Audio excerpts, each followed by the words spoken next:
জীবনটা কত অদ্ভুত, তাই না? খুশি থাকার জন্যই কষ্ট পেতে হয়। হ্যাঁ, খুশি থাকার জন্যই কষ্ট পেতে হয়।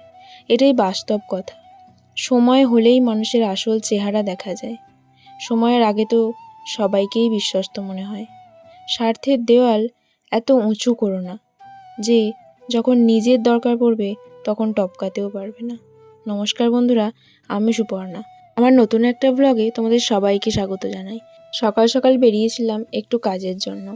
আর সকাল সকাল বেশ দিনটা ভালোই ছিল, হালকা হালকা ঠান্ডা ঠান্ডা ওয়েদার।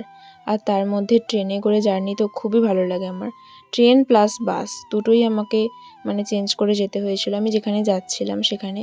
আর এদিকে আমি একটা 10 টাকা দিয়ে শসা কিনে নিয়েছিলাম। শসা খেতে ভীষণ ভালো লাগে। আর এই গরমের মধ্যে শসা খাওয়া, তরমুজ খাওয়া ভীষণ ভালো আমাদের শরীরের জন্য। আমার কাজ মিটে যাওয়ার পর আমি ফিরছিলাম, আর ফেরার সময় ট্রেনে উঠে এই বরফটা দেখতে পেলাম, বরফ বিক্রি করতে উঠেছিল। তো সেখান থেকেই 1 গ্লাস নিয়ে নিয়েছিলাম, 10 টাকা দিয়ে নিয়েছিলাম। তো আজকের ব্লগটা এই পর্যন্তই রাখলাম বন্ধুরা, তোমরা সবাই ভালো থেকো।